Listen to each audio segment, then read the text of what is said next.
como estamos? Como estades unha semana? Inimigos, perdón, San Ramón, porque non quita de que non nos levemos ben para que vos, que non vos caemos ben, vexades o noso programa. Non pasa nada, mirade igual, sedor de Inimigos. Saludo fuerte, vale, vos pues invitaremos a viño, pero podedes ver o programa. Ben, hola amigos e enemigos, que claro que sí, que sodes todos benvidos aquí ao vosso programa preferido, que é a cociñar con Xosé Ramón. Porque hai que levarse ben, sempre hai que levarse ben entre personas, sabes? Porque non sabes cara onde pode virar o mundo. Por eso eu sempre intento levarme ben contigo, entendes? Sábame sempre, Xosé Ramón, sabes, non cambies nunca, e se cambies algún día, mandarme a dirección de para onde vai. Vale, veña, pois moi ben, pois eso que vos dicía, benvidos a este programa a Cociñar con Xosé Ramón, e hoxe imos a explicarvos no programa unha receita nova, unha receita que cumple unha desas máximas na hora da cociña. Correcto, a máxima, unha das máximas, por exemplo, unha máxima fundamental. Cal é a túa máxima? Cada vez que abrimos unha botellilla de viño, antes de empezar a beber, vou manjarlle algo para facer aí un cimiento, extraer algo debaixo do estómago para que non pegue un cachiño de chamón, un cacho de pan o que teñades. Moncho, ajo, para que baixo. Moncho, non me refería ás túas máximas nas túas dotes de catador de viños, non me refería a eso. Referíame a nosa máxima a hora de cociñar, que é, sobre todo, non caer no aburrimento. No aburrimento, non me vou caer no aburrimento. Tanto se vos gusta ir ver a Panorama, como se vos gusta o fútbol, o cine, o teatro, todo o que vos guste, vos ide o facer, pero nunca aborrerse, porque eso é mocharse, perder vida. Perdón, que me diches isto. Ben, refiro-me ao aburrimento, gustaríame dicir que cada vez que supoño que nas vosas casas vos ocurrirá que poñerse a cociñar e dicir, a ver, é dicir, non podemos perder esa maxia, non podemos perder a maxia que supón cociñar. Cociñar ten que ser unha aventura cada día. Ten que ser unha nova experiencia cada día a cociñar. Eu, por exemplo, a miña mellor aventura, quero dicir, ir ao banco, por exemplo, para min iso sí que é unha aventura. Eso é unha nova experiencia. Ten moitos cartos? Bueno, eu diría que é unha comedia, máis ben, porque é un lío cada vez, porque non podes facer ingresos de máis de 2.500 para que non quede huellas. Creo que isto non lo deberías de comentar aquí na...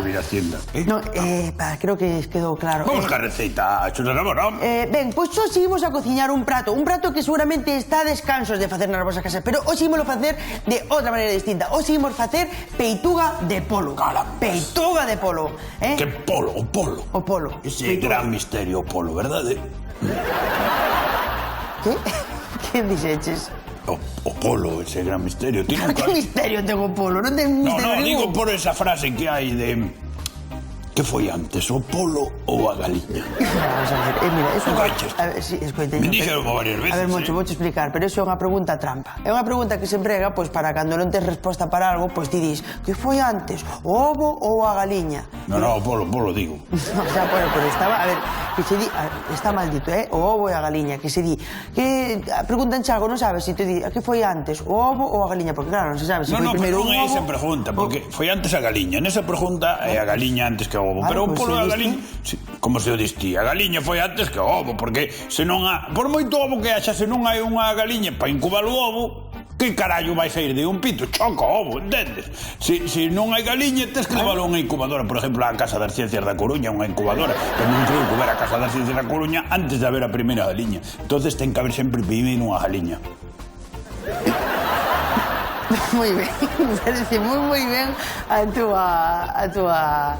Non sei se é acertada, pero a verdade é que diñe varias voltas. Ben, perdoa, pero ben, imos comezar ca receta. Para fazer a receta de hoxe, o que necesitamos é peituga de polo. Necesitamos peituga de polo, que aquí temos varias, e o que imos facer é fileteala. Se non a temos fileteala... Aquí, veña, entón se viña lixeiro. Pocho, Pago filetes. Non, pero xa teño fileteada, non te preocupes. Xa ya pedín ao carnicero, pedínlle que a fileteara, e aquí teño, vale? Pero o que sí que imos facer, vale? O que sí que imos facer é poñela, estirala un pouco. Non, xa por cojar. Eso xa é en produción aí, ben, moi ben. O que imos facer é estirala. E para estirala, que empregamos? Pois empregamos, a ver, non tedes por que ter unha maza de madeira, pero podedes empregar, por exemplo, o rodillo, que tamén é de madeira. Sabes quen é de madeira tamén? Cristiano Ronaldo é de madeira. Moi ben, parece moi ben. Aí está, pois... Sabes quen é tamén de madeira? Sí, dime. Pinocho. Parece ben. Bueno, pois imos... Casi me bajas un dedo. Pero estar ben, perdón, estar ben. Sí que está bom, sí que está bom. Mas que era broma. Só é por verche sacar de pampo que pos. Era unha broma. Era broma, home, era broma. Eu tino que escoitaches a historia de Pedro e o Lobo, que non... Pedro... Bueno, vou te explicarei, veña, continuamos ca receita. Ben, temos ahora xa estilado o que son os filetes de polo, así. Moi ben. Ahora, isto collemos aquí e pillamos unha lisca de xamón. Está bo xamón, Sí, unha lisca de xamón. Collemos así, ímolas poñendo sobre os filetiños de polo. Correcto. Aí estamos, así. Moi ben, ímolas poñendo así, vale? E despois pásame, por favor, o queixo. Queixo. O queixo. E ímoslle poñendo tamén eso. Que pintazo ten un queixo. Unha lisquiña de queixo así tamén a cada... Parece que estás facendo sándwich por chavales, No, pois non son sándwich, porque son esta receita super entretenida. É unha receita, algo que cocinamos sempre. Eu estou aquí divertíndome fuera de lo normal. Ben, aquí está, aí temos xa.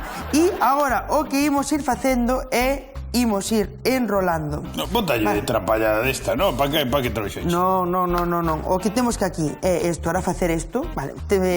Bueno, sí, mira, xa que temos aquí piñós e amendoas, imos facer iso. Imos triturar un pouco.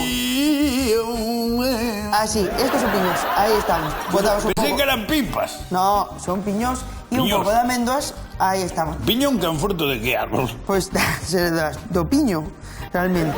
Aí está. Moi ben, Moncho. Estate atento. Ahora eu viño aquí e é mi xefa. Mira, ahora que imos facer... Este home é maravilloso. Agora vai. Moi ben. Veña, imos triturando isto. Que lle estás facendo aí? Triturar o que é o piñón. Déxame ver. Ai, que me pagancho de me cago en la... Perdona, fui sin querer, Moncho. Producción, estás ben? Va, pois sí que mala sorte, que... Pikachu outra vez, papá.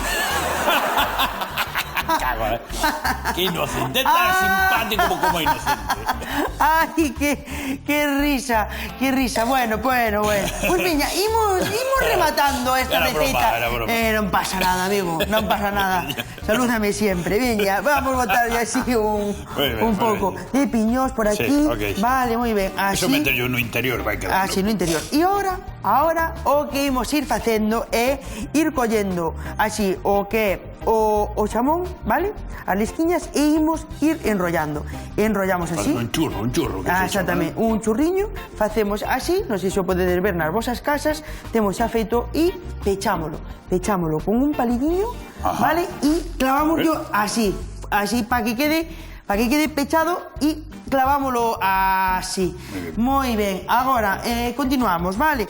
O que imos facendo é, como ben dicía, collemos así un roliño así, vale? E clavámoslo así. Moi ben, eso é. E agora clavamos aí estamos. Podemos meter outro palilliño.